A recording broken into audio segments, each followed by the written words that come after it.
ఓం సమర్థ సద్గురు సాయినాథ్ మహారాజ్కి జై. ఓం సాయిరామ్. మన బాబా కుటుంబ సభ్యులందరికీ నమస్తే అండి. హాయ్ ఫ్రెండ్స్, మీ అందరిపైన షిరిడి సాయినాథుని ఆశీస్సులు ఉండాలని, మీరు ఎల్లప్పుడూ క్షేమంగా సంతోషంగా ఆరోగ్యంగా ఉండాలని, మీరు అనుకున్న పనులన్నీ నెరవేరాలని మనస్ఫూర్తిగా బాబా గారిని కోరుకుంటున్నానండి. ఇంక ఈరోజు వీడియోలో మన బాబాగారు సందేశం అండి. మన బాబాగారు ఏమంటున్నారంటే, తల్లి, ఈ మూడింట్లో ఒక నెంబర్ ఎంచుకో తల్లి. నీ మనసులో మదనపడే విషయానికి సమాధానం చెబుతాను. మంచి శుభవార్త వింటావు తల్లి అని అయితే మన బాబాగారు మనందరి కోసం ఒక మంచి సందేశం తీసుకొచ్చారండి. మరి ఆ సందేశం ఏమిటో మన బాబాగారి మాటల్లోనే తెలుసుకుందాం ఫ్రెండ్స్. చిన్న రిక్వెస్ట్ అండి, మన వీడియోస్కి అయితే ఒక చిన్న లైక్ ఇవ్వండి ఫ్రెండ్స్.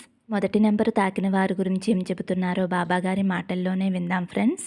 మొదటి నెంబరు తాకిన నా బిడ్డ ఎవరైతే ఉన్నారో, నా బిడ్డ ఎప్పుడూ కూడా నన్ను బాబా బాబా అని పిలుస్తూనే ఉంటుంది. అయినా సరే నా బాబా ఉన్నారు అంటూ నన్నే తలుచుకుంటూ నా నామజపమే చేస్తూ ఉన్నావు కదా తల్లి. నీతో మాట్లాడాలనే వచ్చానమ్మా. ఒక్కొక్క సందర్భంలో నేను నీతోనే ఉన్నాను అని నువ్వు గుర్తిస్తున్నావు కదా తల్లి. నువ్వు కోరింది నెరవేరుస్తూ, నువ్వు కోరింది నీకు అందిస్తూ, నాపైన నీకు అపారమైన నమ్మకాన్ని ఏర్పరిచాను కదా తల్లి. అని ఇప్పుడు మాత్రం నువ్వు బాబా నాతోనే ఉన్నారా అనే సందేహంలో ఉన్నావు తల్లి. ఎప్పుడూ కూడా నేను నీతోనే ఉన్నానమ్మా. బాబా బాబా సాయి సాయి అంటూనే ఉంటావు. అలాంటప్పుడు నేను నీతో ఉండక నేను ఎక్కడికి వెళ్తాను తల్లి. బాబా అనే మాట ఎవరి నోటంటైతే వస్తుందో వాళ్ళ దగ్గర ఎప్పుడూ నేను కొలువై ఉంటాను తల్లి. జీవితంలో కొంతమందికి ఎదిగే కాలం అనేది ఉంటుంది, అలాగే తగ్గే కాలం అనేది ఉంటుంది. జీవితం అంటే ఎత్తుపల్లాలు సహజమే తల్లి.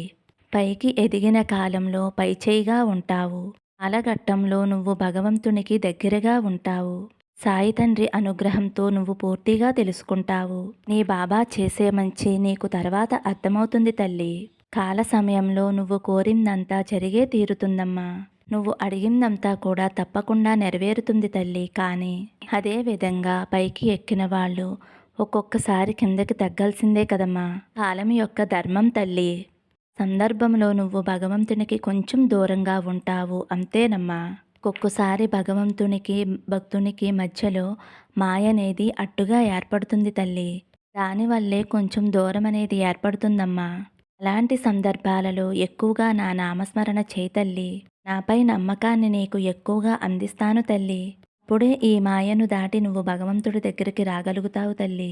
కానీ ఈ మాయ అనేది ఉంది చూడు తల్లి, అది దేవుని దగ్గరికి చేరనివ్వకుండా చేస్తుంది. అనుకూలమైన ఆలోచనలను దూరం చేసి వ్యతిరేకమైన ఆలోచనలను దగ్గరికి చేస్తుంది. అలాంటప్పుడే తల్లి నువ్వు కోరింది దక్కదు. నువ్వు నమ్మిన సాయి నీ చెయ్యి వదిలేశాడు అనే గందరగోళంలో నీ మనసు అనేక రకాలుగా అయిపోతుంది తల్లి. వంటి సందర్భంలో మన మధ్యలో ఏర్పడిన ఆ మాయను నువ్వే నెట్టివేయాలి తల్లి. అది ఎలా సాధ్యమవుతుంది బాబా అని అనుకుంటున్నావు కదమ్మా.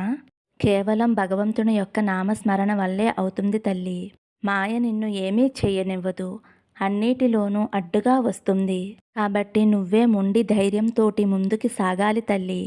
అప్పుడే నీ జీవితం అద్భుతంగా ఉంటుంది తల్లి. నిన్ను పాతాళానికి తొక్కాలని చూసిన ఆ మాయే పాతాళానికి వెళ్ళిపోయేలా నువ్వే చెయ్యాలి తల్లి. నువ్వు నమ్మే ఈ గురువు ఎప్పుడూ నిన్ను రక్షించటానికి సిద్ధంగా ఉంటాడు తల్లి. ఎలాంటి సందర్భంలోనైనా సరే నీకు తోడుగా ఉంటానమ్మా. ఏది మంచి ఏది చెడు అని నీకు చెప్పటానికి నీ బాబా తండ్రి నీకు తోడుగా ఉంటాడమ్మా. అందుకే తల్లి నీ వద్దకు వచ్చాను ఇలాంటివన్నీ చెప్పటానికి. మాయ నిన్ను ఇబ్బంది పెడుతుంది అన్న సందర్భాలలో నువ్వు నా దేవాలయానికి వెళ్ళాలి తల్లి. దైవ సన్నిధానానికి వెళ్ళి భగవంతునికి సేవ చెయ్యమ్మా. భగవంతుణ్ణి ఎక్కువగా ఆరాధన చెయ్యి. భగవంతుణ్ణి ఎక్కువగా చూస్తూ ఉండు తల్లి. దేవాలయాల్లో ఎక్కువగా దైవక శక్తి ఉంటుంది కాబట్టి ఆ దైవక శక్తి నిన్ను ఆవహించి ఆ మాయను నీ నుండి దూరం చేస్తుంది. అప్పుడు నీకు అంతా మంచే జరుగుతుంది తల్లి. కాబట్టి కష్టం వచ్చినప్పుడు ఆ మాయను నీ నుండి తొలగించుకోవాలి అంటే నువ్వు తప్పకుండా నా సన్నిధానానికి రావలసిందే తల్లి. ఎక్కువగా దేవుడి పాదస్మరణ చెందితే, ఎక్కువగా దేవుడి నామస్మరణ చేశావు అంటే, ఆ నామస్మరణ చేశావు, నాకు దూరంగా ఉన్నావు, ఈ మాయ నిన్ను చుట్టుముట్టేస్తుంది తల్లి. ఎప్పుడైతే నా నామస్మరణ ఆపేస్తావో అప్పుడు భగవంతుడికి నిన్ను దూరం చేయటానికి ఆ మాయ కాసుకుని కూర్చుని ఉంటుంది తల్లి. బట్టి ఎట్టి పరిస్థితుల్లోనూ కూడా నువ్వు దానికి అవకాశం ఇవ్వద్దు తల్లి. భగవంతుని పూజలు, ఆరాధన అసలు ఆపనే ఆపవద్దమ్మా. కష్టకాలంలో బాబా బాబా అని పిలిచావు అంటే ఆ పిలుపు వినగానే నీ దగ్గర వాలిపోతాను తల్లి. నా నామం ఎక్కడైతే జపిస్తారో అక్కడ నేను కొలువై ఉంటాను తల్లి. భయపడవద్దు తల్లి. ఈ మాయ నీకు కొండంత దుఃఖాన్ని ఇస్తే బాబా తండ్రి ఆకాశమంత ఆనందాన్ని, సంతోషాన్ని ఇస్తాను తల్లి. ఇప్పుడైతే నువ్వు నా మీద నమ్మకంతో నా నామస్మరణ చేస్తూ ఉంటావో నీకు అప్పుడు అంతా కూడా అదృష్టమైన ఫలితాలను ఇస్తాను తల్లి. నీకు ఎలాంటి చెడు ఏర్పడినా దానిని దూరం చేస్తాను తల్లి. ఎలాంటి దిగులు, బాధ ఉన్నా సరే ఈ భగవంతుడి నామస్మరణతో అవన్నీ కూడా దూరమైపోతాయి తల్లి. ఇంకొక విషయం చెప్పనా అమ్మా? నీ కష్టానికి మందు ఏమిటో చెప్పనా తల్లి? బాబా బాబా, సాయి సాయి అనే నామస్మరణే నీకు మందులా పనిచేస్తుందమ్మా. అన్నిటికీ నా బాబా ఉన్నారు, నాతోనే ఉన్నారు అని నువ్వు నమ్మాలి తల్లి. ఎప్పుడైతే నీలో నమ్మకాన్ని బలపరుచుకుంటావో సదా నీ వెంటే ఉండి నిన్ను రక్షించుకుంటూ ఉంటాను తల్లి. నమ్మకంతో, ధైర్యంతో ఉంటే నీకు అంతా మంచే జరుగుతుంది తల్లి. నెంబరు తాకిన వారి గురించి అయితే మన బాబాగారు ఎలా చెబుతున్నారండి ఫ్రెండ్స్. ఇప్పుడు 2వ నెంబర్ అండి.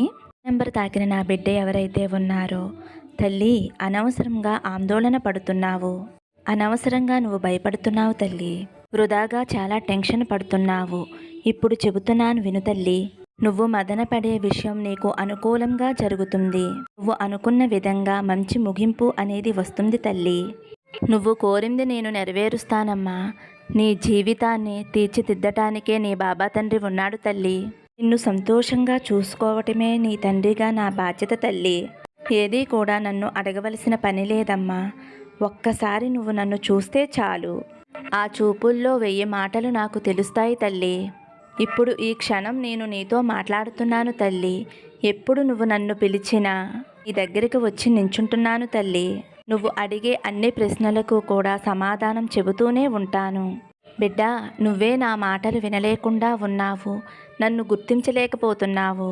ఎందుకంటే నీ మనసు నీలో లేదు కాబట్టి, నీ మనస్సు బాధతో భారంగా ఉంది కాబట్టి, ఎప్పుడూ నీ మనసు ఆందోళనగా, అలజడిగా ఉంటుంది కాబట్టి, నీ చుట్టూ జరిగే చిన్న చిన్న విషయాలు గమనించలేకపోతున్నావు కాబట్టి, ఎప్పుడూ నీ మనసుని ప్రశాంతంగా ఉంచుకో తల్లి.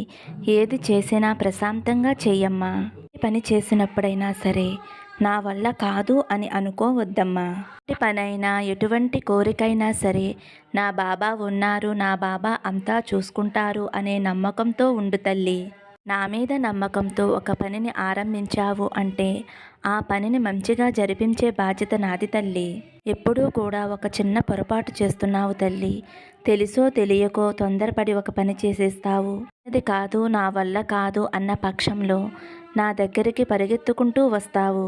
అప్పుడు నీ సాయి తండ్రిని జ్ఞాపకం వస్తున్నాను కదా, వచ్చింది బాబా, నాకు సహాయం చెయ్యండి బాబా అని నన్ను వేడుకుంటావు కదూ. ఒక్కసారి నువ్వు ఏదైనా సరే చేసే ముందు దానిని నా పాదాల దగ్గర పెట్టి అప్పుడు ప్రారంభించు. అంతా మంచే జరుగుతుంది తల్లి. నీకు ఎలాంటి కష్టం, నష్టం లేకుండా అంతా మంచే చేస్తానమ్మా. కానీ నువ్వు మాత్రం అన్నీ చేసేసి నా బాబా ఉన్నారులే అని అనుకుంటావు. పోనీలే తల్లి, ఇప్పుడైనా నీ బాబాని గుర్తించి నా వద్దకు వచ్చావు. నా బిడ్డ నా వద్దకు రావటం నాకు ఎంతో సంతోషం. నన్ను వేడుకున్న తర్వాత నా బిడ్డని కాపాడటం నా బాధ్యత కాబట్టి తప్పకుండా నిన్ను కాపాడుకుంటానమ్మా.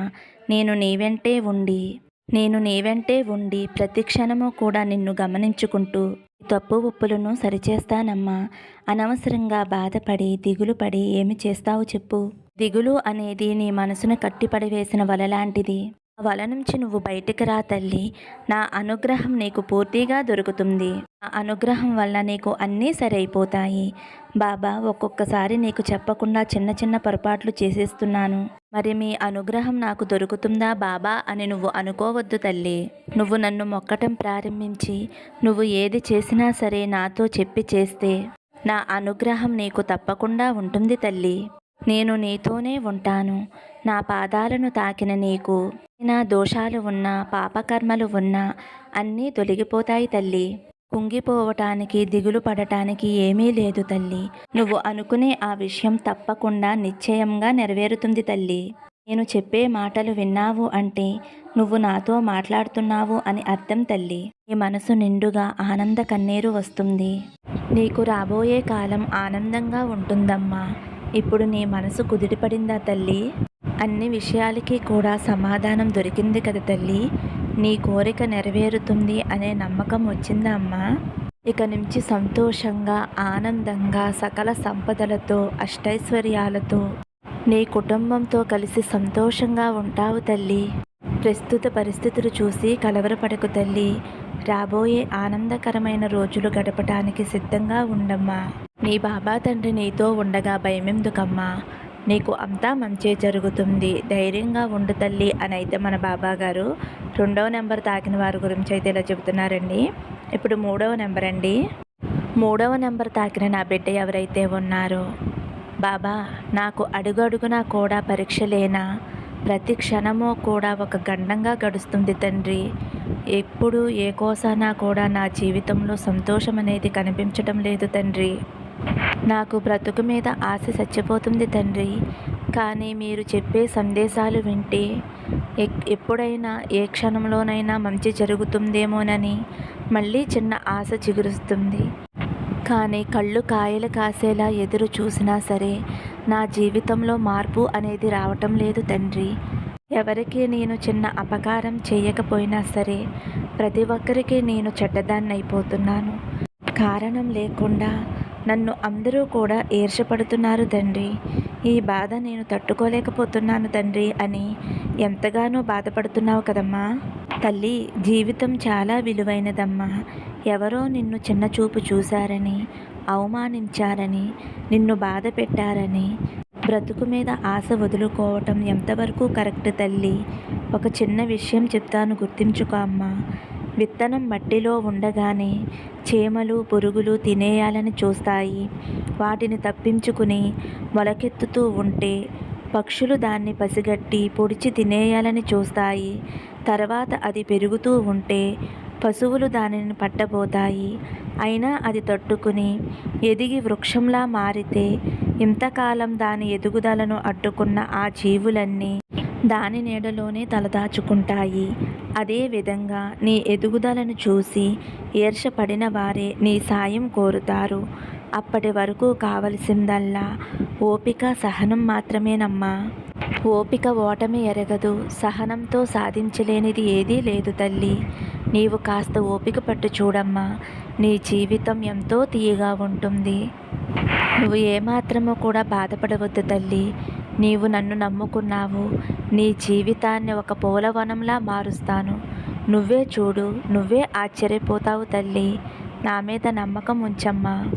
ఎప్పుడూ కూడా నీ మనసుని నిరాశపరచకు.